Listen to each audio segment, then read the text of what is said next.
Bismillahirrahmanirrahim. Alhamdulillah wassalatu wassalamu ala Rasulillah wa ala alihi wa ashabihi wa man walah. Wa la haula wa la quwata illa billah. Amma ba'd. Kita lanjutkan ngaji kitab Bulughul Maram sampai kita di hadis 267. Silakan dibaca. Bismillahirrahmanirrahim. Rahimahullah taala wa an Imran, dan dari Imran bin Husain radhiyallahu taala anhu, anna nabiyya, bahwasanya Nabi sallallahu alaihi wasallam shalla bihim, salat bersama mereka.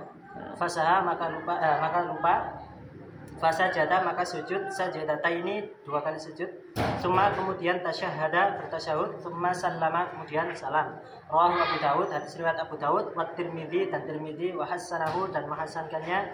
Wal Hakim, dan Hakim. Wa sahhahu, dan mensahihkannya. Baik.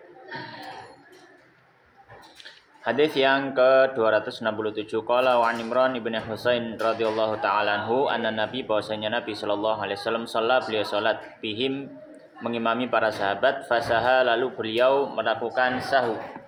Ya, beliau melakukan sahu. Sahu yang dimaksud di sini ada beberapa kemungkinan atau ada banyak kemungkinan. Yang jelas beliau menyebabkan atau melakukan sesuatu yang menjadi penyebab sujud sahwi. Ya, beliau melakukan sesuatu yang menjadi penyebab sujud sahwi. Kemudian fasajada sajdatataini, lalu Nabi sallallahu alaihi wasallam sujud dengan dua kali sujud. Tsumma tasyahada, kemudian beliau tasyahud. Tsumma salama, kemudian baru salam. Maka hadis ini ada beberapa faedah. Faedah yang pertama, hadis ini menjadi dalil bagi pendapat ulama yang menyatakan sujud sahwu dilakukan sebelum salam secara mutlak, dan itu pendapatnya siapa? Imam Syafi'i. Karena di sini dalam hadis ini disebutkan fasaha, beliau melakukan sahu, dan ini sifatnya umum, dan disebutkan di situ beliau pun sujud dua kali sujud, kemudian tasyahud, kemudian apa? Salam. Ya, kemudian salam.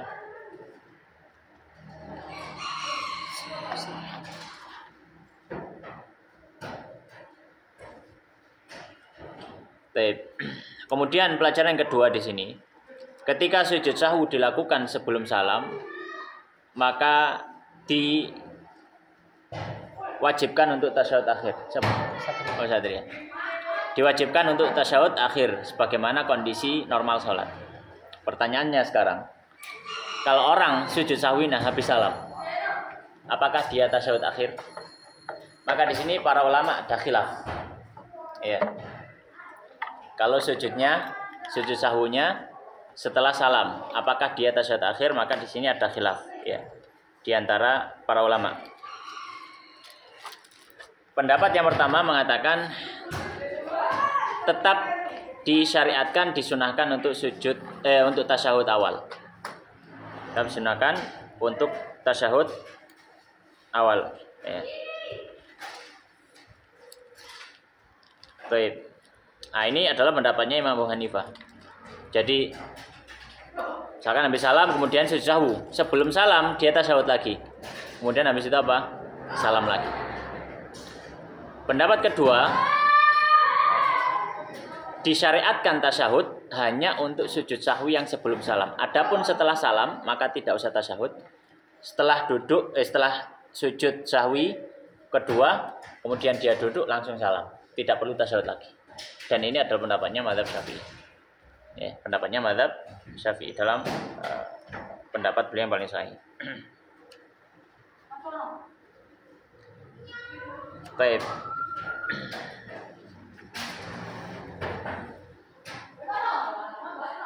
Kemudian hadis berikutnya, hadis ke 268. Download ini ada Bulughul Maram, ya. Ada Bulughul Maram 278 bab sujud sahwi, kitab shalah. Sekarang hadis 628. Iya, 268. Lanjut bisa. Iya, lanjut. Wa an Nabi Sa'id, dan dari Abi Sa'id Al-Khudri radhiyallahu ta'ala anhu, qala, beliau berkata, qala Rasulullah sallallahu alaihi wasallam, sabda Rasulullah sallallahu alaihi wasallam, idza apabila syakka ragu ahadukum salah satu dari kalian fi salatihi dalam salatnya falam yadri maka tidak mengetahui kam berapa salatnya atsalatan apakah 3 am arba'an atau 4 falyatrah maka hendaklah dia mengurangi kata Nabi. Falyatrah maka hendaknya dia buang. Maka hendaklah dia buang. Asyakka keraguannya wal yabani dan membangun dan membangun ala atas mas taikona atas apa yang dia yakini. Cuma kemudian yasjudu sujud sajadata ini 2 kali sujud qabla an yusallima sebelum salam fa in kana jika dia adalah salat khamsan 5 kata Nabi. Syafa'na menggenapkan lahu baginya salatnya wa in kana dan apabila dia salat tamaman yang sempurna kata Nabi. Kanata maka keduanya targhiman celaan lisyaitan untuk syaitan. Rawahu Muslim hadis riwayat Muslim. Baik. Berikutnya hadis ke 268. Qala al-musannif rahimahullah taala wa an Abi Sa'idin Al-Khudri dari sahabat Abu Sa'id Al-Khudri radhiyallahu taala anhu. Qala beliau mengatakan qala Rasulullah bersabda Rasulullah sallallahu alaihi wasallam idza apabila syakka ragu ahadukum salah seorang dari kalian fi sholatihi dalam salatnya falam yadri dan dia tidak tahu kam sholat berapa rakaat dia sholat. Jadi kalau misalkan kita dalam sholat kemudian kita ragu kita sudah dapat berapa rakaat, sholat atsalatan am arba'an apakah 3 rakaat atau 4 rakaat, falyatrahi syak maka hendaknya dia buang keraguannya wal yabni dan dia membangun ala atas mastaiqona apa yang dia yakini. Ya. Atas apa yang dimaksud dengan apa yang dia yakini yaitu angka terkecil, jumlah terkecil. Ya, itu alamastaikon, itu maksudnya yang diyakini. Karena jumlah tambahan itu yang letak keraguannya di situ. Kalau jumlah terkecil nggak mungkin dia jadi keraguan. Karena itu batasnya kan gitu. Karena itu apa? Batasnya. Tsumma yasjudu kemudian dia sujud sajadata ini dengan 2 kali sujud. Qabla an yusallima sebelum dia salam. Ya, sebelum dia salam. Fa in kana shalla khamsan apabila dia salat 5 rakaat. Berarti kalau misalkan taruhlah tadi itu dia kira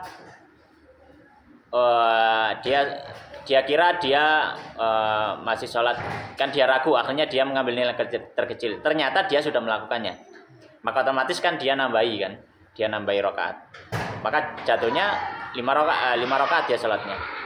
Kalau seperti itu bagaimana syafa'na lahu sholatahu maka syafa'na lahu maka sujud tadi menjadi penggenap lahu untuknya sholatahu pada sholatnya. Ya. Jadi sujudnya menjadi penggenap untuk sholatnya. Wa in kana sholat tamaman dan apabila dia sholat secara sempurna kanata maka 2 sujud tadi ya 2 sujud tadi targhiman sebagai bentuk targhim itu berasal dari kata raghima yargham. Biasanya dalam ungkapan ada istilahnya raghimaan furajulin. Raghim itu ilsaku bil iljam. Jadi diberangus.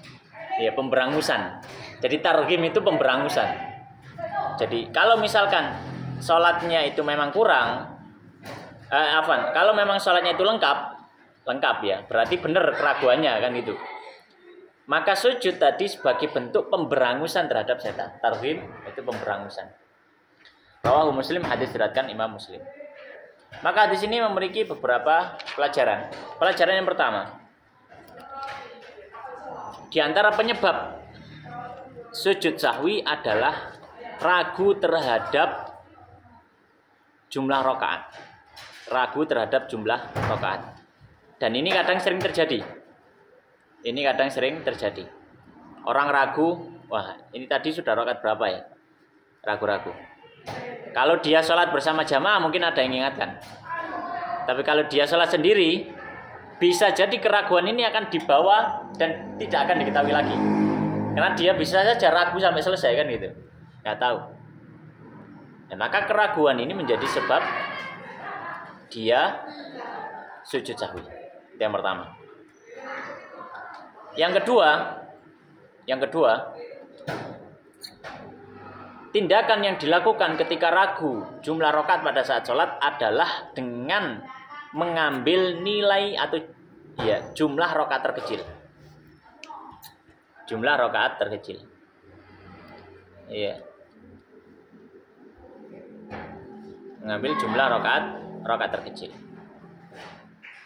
Maka misalkan ada orang ragu, saya tadi sholat 2 atau saya sekarang ini rakaat kedua atau rakaat ketiga. Ragu.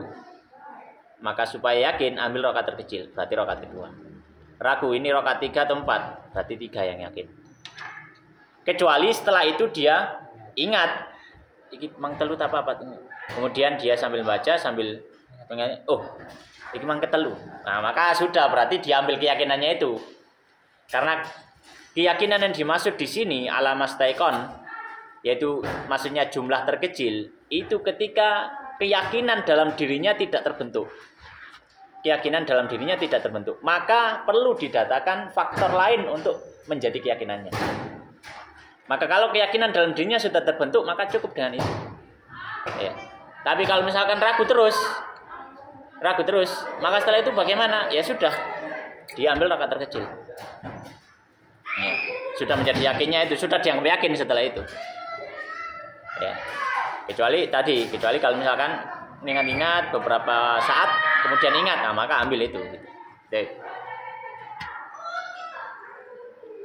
Kemudian faedah ketiga di sini menyebutkan faedah sujud sahwi pada rakaat atau pada keraguan rakaat. Fungsinya apa? Fungsinya untuk menggenapkan apabila sholatnya itu lebih, dan untuk mencela setan jika rakaatnya memang sempurna. Itu fungsinya. Ya, fungsinya secara maknawi ya. Secara fikih ya fungsinya ya memang itu caranya gitu untuk melakukan menambal apa yang kurang dalam sholat. Tapi kalau secara maknawi ini fungsinya. Secara maknawi maka ini fungsinya. Baik, hadis berikutnya. Ya terusin saja kamu. Hadis berikutnya, hadis nomor 269. Wa an Ibnu Mas'udin, dan dari Ibnu Mas'ud radhiyallahu ta'ala anhu qala, dia berkata, Salat Rasulullah sallallahu alaihi wasallam. Falamma, maka ketika salam ila dikatakan lahu kepada beliau, ya Rasulullah, wa ya Rasulullah, ahadatsa fis salati syai'un, apakah ada pembaruan dalam salat? Apakah ada suatu pembaruan dalam salat? Qala, beliau berkata, wa madzaka, dan tidaklah hal itu kecuali wa madzaka, dan apa hal itu? Wa madzaka. Banyak tapi juga tanya-tanya apa itu? Dan apa hal itu? Qalu, mereka mengucapkan, salaita, anda salat kada seperti ini, wa kada, dan seperti ini. Qala, kemudian berkata, fatana, maka memutar, menekuk rijlaihi, kedua kakinya, wastaqbala, dan menghadap al-qiblata, kiblat, fasajada, lalu sujud sajudataini, 2 kali sujud, tsumma sallama, kemudian salam, tsumma, kemudian aqbala ala nasi, berbalik kepada manusia. Faqala, maka mengucapkan berbalik. Faqala, maka bersabda, innahu, semuanya dia. Innahu, bahwasanya, gitu aja. Innahu, bahwasanya, lau jika hadatha, ada sesuatu yang baru, fis salati, dalam salat, syai'un, sesuatu, an ba'dukum, aku akan memberi kabar kalian ini dengannya. Walakin, dan akan tapi, innama ana, semuanya aku, basyarun, manusia, mislukum, seperti kalian, ansa kama tansauna, aku lupa bagaimana kalian lupa. Faida, maka apabila nasitu, aku lupa, fadzakiruni, maka ingatkanlah aku. Waida, dan apabila syakka, ragu, ahadukum, salah satu dari kalian, fi salatihi, dalam salatnya, falyataharras shawaba. Ini maksudnya apa? Falyataharras shawaba. Maka hendaknya dia berusaha mencari. Falyataharra itu berusaha mencari. Shawaba, berusaha mencari misalnya. falyataharras shawaba, maka hendaknya berusaha mencari. Falyutimma alaihi, maka menyempurnakan. As-shawaba yang kebenaran, as-shawaba kebenaran, yang benar. Yang benar. Yataharra itu berusaha mencari, yataharra. Maka hendaknya berusaha mencari yang benar. Maka hendaknya berusaha mencari yang benar. Falyutimma, maka menyempurnakan alaihi atasnya. Tsumma kemudian liyasjud, hendaknya bersujud sajudataini, 2 kali sujud. Muttafaqun alaih wa fi riwayatin lil Bukhari, dan dalam riwayat milik Bukhari, falyutimma, maka hendaknya menyempurnakan. Tsumma kemudian yusallim, salam. Tsumma kemudian yasjud, sujud. Wali Muslim, dan milik Muslim, anna Nabiya sallallahu alaihi wasallam, Nabi sallallahu alaihi wasallam sajada, sujud sajidatai sahwi, 2 sujud sahwi, ba'da, setelah as-salami, salam, wal kalami, dan setelah berucap-ucap. Berbicara. Baik, bismillah. Lanjutannya hadis 269. Qala wa Ibnu Mas'udin, dari sahabat Ibnu Mas'ud radhiyallahu taala anhu. Qala, beliau mengatakan salat Rasulullah sallallahu falamma sallama, dan ketika beliau salam, qila lahu, maka dikatakan kepada beliau. Maksudnya dikatakan di sini ada sahabat yang ngomong. Ya Rasulullah, ahadatsa, hanya ini hal, apakah? Ahadatsa, apakah terjadi fi sholati, dalam salat, syai'un, sesuatu. Syai'un ini fa'ilnya hadatsa. Apakah sesuatu terjadi dalam sholat? Maksudnya ada pembaruan, ada hukum yang berubah gitu. Qala, maka Nabi mengatakan wa madak. Dan apa itu? Maksudnya, loh, ana sing berubah tak gitu. Maksudnya Nabi itu juga bertanya-tanya, kok ada yang berubah, loh, ada yang berubah tak? Maka kata Nabi, kata sahabat, qalu, mereka mengatakan sholaita kada wa kada. Engkau sholat demikian dan demikian, ya. Para ulama menyampaikan maksudnya demikian dan demikian. Beliau ini ketika itu sholatnya 5 rakaat. Tapi beliau nggak ngerasa sholatnya 5 rakaat. Baru setelah itu ditegur para sahabat, ditanya. Jadi kada wa kada ini maksudnya sholaita khamsan. Engkau sholat 5 rakaat. Qala di sini Ibnu Mas'ud. Qala, maka Ibnu Mas'ud mengatakan, fathanna rijlai, maka Nabi kemudian setelah itu menekuk kedua kakinya. Maksudnya menekuk ini duduk seperti posisi duduk tasyahud. Duduk tasyahud kan menekuk ya, menekuk kakinya. Jadi Nabi SAW setelah itu langsung duduk tasyahud, ya, menekuk kedua kakinya, wastaqbalal qiblah, dengan menghadap kiblat, fasajada sajdatataini, kemudian Nabi sujud dengan 2 kali sujud. Tsumma salama, kemudian setelah itu Nabi salam. Tsumma aqbala, kemudian menghadap alanas kepada manusia, biwajhi, dengan wajahnya. Kemudian Nabi SAW memberikan wejangan, menyampaikan sesuatu. Faqala, lalu Nabi mengatakan, innahu, bahwasanya lau hadatsa fi shalah, seandainya benar terjadi sesuatu di dalam salat, maknanya ada perubahan hukum atau apapun, syai'un, sesuatu, anba'tukum bihi, maka aku akan beritahu kalian. Karena dalam kaidah apa? Dalam kaidah dalam kaidah usul fikih bahwasanya tidak boleh mengakhirkan penjelasan. Itu bagi hak Nabi, ya. Ya, tidak mungkin Nabi itu ketika waktunya menjelaskan, beliau mengakhirkan penjelasan. Jadi kalau sudah waktunya memang dijelaskan, terjadi sesuatu, pasti beliau langsung jelaskan. Karena itu zaman turunnya wahyu. Kalau nggak seperti itu, nanti orang mengamalkan dengan sesuatu yang tidak benar. Maka Nabi ketika ada wahyu turun langsung dijelaskan. Tapi di sini Nabi nggak menjelaskan. Maka Nabi mengatakan, kalau seandainya memang ada sesuatu yang terjadi dalam hukum dan itu wahyu dari Allah, pasti aku akan langsung kasih tahu kalian. Nggak mungkin tak jarno gitu, nggak mungkin. Innama ana basyarun mithlukum, sungguhnya aku ini manusia seperti kalian. Ya, ansa kama tansaun. Aku lupa sebagaimana kalian juga lupa. Fa idza nasitu fadzakiruni, jika aku lupa ingatkan aku. Wa idza syakka ahadukum fi salatihi, dan jika ada salah seorang dari kalian yang ragu di dalam salatnya, falyataharras shawab, maka hendaknya dia berusaha mencari yang benar, mencari kebenaran, mencari yang yakin. Tadi kalau misalkan ragu, berapa ya? Dipikir dulu sejenak. Berapa ya? Ya, rakaat berapa ya ini ya? Kalau tidak bisa, maka menggunakan hadis yang sebelumnya tadi. Hadisnya Abu Sa'id tadi. Hadisnya Abu Sa'id yaitu wabana alamas taikon. Hendaknya dia bangun di atas yang yakin. Itu kalau tidak bisa mengetahui keyakinan, mendapatkan keyakinan dari dirinya sendiri. Maka dia menggunakan faktor eksternal tadi yang diajarkan Nabi, ngambil nilai terkecil. Tapi sebelum itu hendaknya apa? Falyataharras shawab. Hendaknya dia berusaha dulu mencari yang benar. Falyutimma alaihi, kemudian dia melengkapi salatnya. Alaihi ala shawab, ala dzalika shawab, sesuai dengan yang yakin. As-shawab di sini adalah yang yakin ya. Tsumma liyasjud, kemudian hendaknya dia sujud sajdatah ini dengan 2 sujud. Muttafaqun alaih. Wa fi riwayatin Bukhari, dalam riwayat Bukhari, fal yutimma tsumma, hendaknya dia lengkapi, selesaikan maksudnya salatnya, tsumma yusallim, kemudian salam, tsumma yasjud, kemudian dia sujud. Wali Muslimin, dan dalam riwayat Muslim, anna Nabi, bahwasanya Nabi sallallahu alaihi wasallam sajada, beliau sujud sajdatai sahwi. Setelah sujud dengan 2 sujud sahwi. Ba'da salami wal kalam, setelah mengucapkan salam dan berbicara. Ya. Baik. Maka hadis ini memiliki beberapa pelajaran. Ya. Beberapa pelajaran. Pelajaran yang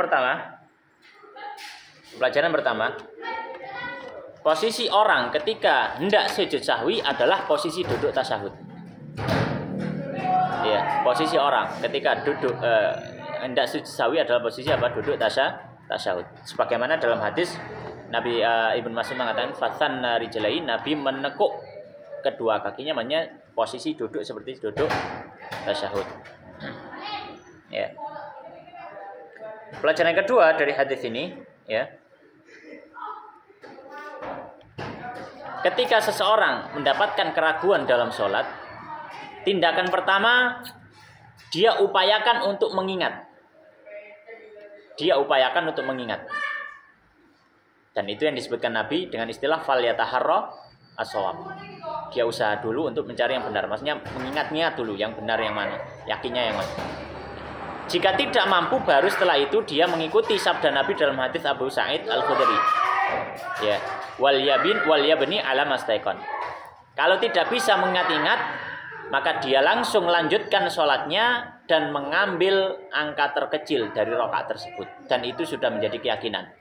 Maka hendaknya setelah itu dia buang ragunya. Ya.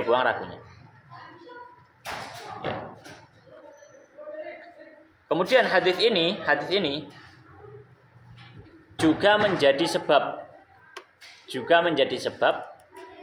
pendapat yang mengatakan sujud sahwi itu posisinya setelah salam, tapi jika lupa tidak sujud sebelum salam. Dan itu pendapatnya Imam Syafi'i yang sudah kita sampaikan. Jadi sujud sahwi itu posisinya setelah salam, dengan syarat apa? Kalau sebelum salam dia lupa atau tidak ingat atau tidak tahu. Ya. Tapi kalau sebelum salam dia ingat, dia tidak lupa dan dia tahu, maka hukum asalnya sujud sahwi itu sebelum salam. Ya. Sahwi itu sebelum salam. Kenapa? Karena di hadis ini Nabi Shallallahu Alaihi Wasallam sujud sahwi setelah salam. Dan penyebabnya apa sujud sahwi setelah salam Nabi? Penyebabnya karena Nabi nggak tahu kalau ternyata tadi sholatnya kelebihan rakaat. Ya. Maka kalau tahu tentu saja sujudnya sebelum salam. Ya. Nah terus bagaimana dengan riwayat dalam Bukhari? Tsumma yusallim, tsumma yasjud. Perintahnya Nabi tetap salam dulu baru sujud. Karena perintah ini berhubungan dengan kondisi yang terjadi ketika itu dan masih hangat. Maka ya sudah Nabi menyampaikan ya seperti tadi itu aja. Ya. Dalam artian ya tetap sah-sah saja. Tapi yang sunnah posisi sujud hukum asalnya adalah sebelum salam. Wallahu taala a'lam. Terus selanjutnya hadis ke-270. Wali Ahmad dan dari Ahmad, wa Abi Dawud dan Abi Dawud, wa Nasai dan Nasai min hadis Abdullah dari hadis Abdullah bin Ja'far marfu'an secara marfu'. Man barang siapa syakka dia ragu fi salatihi dalam salatnya falyasjud maka hendaknya dia sujud sajdataini 2 kali sujud ba'dama yusallimu setelah dia salam. Baik. Wasahahu Ibnu Khuzaimah dan sahihnya Ibnu Khuzaimah. Hadis berikutnya 270 qala wali Ahmad wa Abi Dawud wa Nasai min hadits Abdullah bin Ja'far marfu'an. Dari hadisnya Abdullah bin Ja'far secara marfu', man syakka, maknanya ini ucapannya Nabi, siapa yang ragu fi sholati dalam salatnya falyasjud maka hendaknya dia sujud. Lam di sini lam amr ya, lam perintah. Sajdata ini dengan 2 kali sujud ba'da ma yusallimu setelah dia salam. Baik. Sebelum itu faedah untuk hadis yang sebelumnya tadi ada satu faedah lagi yang agak lupa. Ada satu faedah. Makmum wajib mengikuti imamnya. Makmum wajib mengikuti imamnya. Kecuali kalau makmum tahu perbuatan imam membatalkan sholat, maka tidak boleh mengikuti imamnya. Nah terus bagaimana ketika itu? Ya dia mufarokoh. Dia niat apa? Mufarokoh. Termasuk diantara contohnya adalah misalkan imamnya sholat 5 rakaat. Makmumnya ngerti loh 5 rakaat. Rakaat keempat kok ngadeg. Apa yang dilakukan makmum? Apakah ikut berdiri? Gak boleh. Tahu dia yakin loh, ini gak oleh. Masa orang sholat 5 rakaat. Bagaimana terus dia? Dia tetap duduk. Dia niat mufarokoh silakan. Salam sendiri, assalamualaikum. Dia tasyahud mufarokoh. Atau dia nunggu dulu imamnya sampai salam bersama imam. Ya terserah. Jadi nggak boleh dia mengikuti melanjutkan, nggak boleh. Ya. Jadi pilihannya cuma 2. Duh, hadis ini berarti para sahabat kan batal kabeh. Kan para sahabat yang meloi salat kan Nabi 5. Hadis ini terjadi di zaman syariat itu masih berubah-ubah, masih ada kemungkinan. Ya kan? Masih ada kemungkinan dinasakh hukumnya, kadang diganti. Makanya sahabat tanya ahadatsa fi sholati syai'. Nabi nopo hukumnya salat niku digantos? Enggak. Ya, maka sahabat lu tadi salatnya 5 rakaat. Nah, ketika itu memang masih ada kemungkinan setelah syariat sudah lengkap, al-yauma akmaltu lakum dinakum. Maka kalau imam makmum tahu salatnya itu membatalkan salat, maka makmum enggak boleh mengikuti. Dia bisa itu di niatnya apa? Mufarokoh. Ya, maka kalau misalkan kasus ini terjadi di hari ini, makmum nggak boleh ngikuti, dia niat mufarokoh sudah salah sendiri. Ya, silakan dia salam setelah itu. Ya, atau dia tadi menunggu imamnya sudah tasyahud kemudian salam sudah selesai. Nggak boleh mengikuti ya. Hadis yang ke 270. Nabi SAW menyampaikan siapa yang ragu dalam sholatnya hendaknya dia sujud 2 sujud setelah dia salam. Baik, hadis ini menjadi dasar tentang khilaf hukum sujud sahwi. Hukum sujud sahwi itu apa? Pendapat pertama, sujud sahwi hukumnya wajib. Berdalil dengan apa? Berdalil dengan zahir daripada lafadz hadis. Dalam lafadz hadis apa? Falyasjud. Lamnya itu lam apa? Lam amr. Amr itu apa? Perintah memberikan faedah apa? Wajib. Maka hukumnya sujud sahwi adalah apa? Wajib. Ya, ini pendapat yang pertama dari pendapat sebagian dari para ulama. Kalau tidak dikerjakan, dia berdosa. Tapi salatnya nggak batal. Nggak batal. Ini pendapat sebagian ulama, di antaranya Imam Abu Hanifah. Pendapat kedua, sujud sahwi hukumnya sunnah. Loh, terus bagaimana kita sudah belajar usul fikih? Belajar usul fikih kan, termasuk kalau kaidah usul fikih, kalau perintah itu memberikan faedah wajib. Ya, tapi kita ingat memberikan faedah wajib sampai ada faktor lain yang menurunkan derajat wajibnya kepada sunnah. Terus bagaimana para ulama Syafi'iyah yang berpendapat sunnah sujud sahwi menafsirkan atau menakwilkan hadis ini? Mereka mengatakan lam di sini perintah benar, tapi perintah di sini hukumnya sunnah. Kenapa? Karena ada qarinah lain, ada faktor lain. Apa itu? Karena sujud sahwi itu hanya mampu menggantikan amalan yang sifatnya sunnah. Amalan yang sifatnya apa? Sunnah. Tidak bisa menggantikan amalan sifatnya wajib. Misalkan gini, ada orang nggak baca Al-Fatihah di rakaat pertama. Dia sholat, kemudian dia ingat. Ya, di rakaat terakhir, rakaat keempat. Apakah dia cukup untuk sujud sahwi saja? Para ulama mengatakan nggak cukup. Kenapa? Karena Al-Fatihah rukun. Terus gimana? Dia harus nambahi 1 rakaat. Karena rakaat pertama dianggap tidak sah karena rukunnya nggak ada. Maka sujud sahwi nggak bisa menggantikan sesuatu yang sifatnya rukun. Maka dia bukan wajib. bisa mengganti yang sifatnya sunnah. Seperti apa? Tasyahud awal. Orang lupa nggak duduk tasyahud awal, ditinggal nggak dilakukan. Terus dia sujud sahwi. Apakah perlu dia ngulangi tasyahud awal? Enggak. Karena sujud sahwi sudah mencukupi, bisa menggantikan. Maka di sini sesuatu ketika menggantikan sesuatu, tidak mungkin hukum yang menggantikan lebih berat daripada yang digantikan. Tidak mungkin. Ketika sesuatu menggantikan sesuatu, tidak mungkin hukumnya lebih berat. Ya. Minimal hukumnya mirip atau sama. Ya. Nah kalau yang digantikan sunnah, minimal hukumnya juga sunnah. Nggak mungkin dia wajib. Nggak mungkin dia wajib. Itu. Makanya para ulama Syafi'iyah berpendangan hukumnya apa? Sunnah. Demikian, maksudnya hukumnya sunnah ini apa dampaknya? Kalau ditinggalkan, dia tidak dosa dan juga tidak membatalkan sholat. Wallahu ta'ala alam wa sallallahu wa sallim wa barik ala nabiyina Muhammadin wa ala alihi wa sahbihi ajma'in. Walhamdulillahirabbil alamin.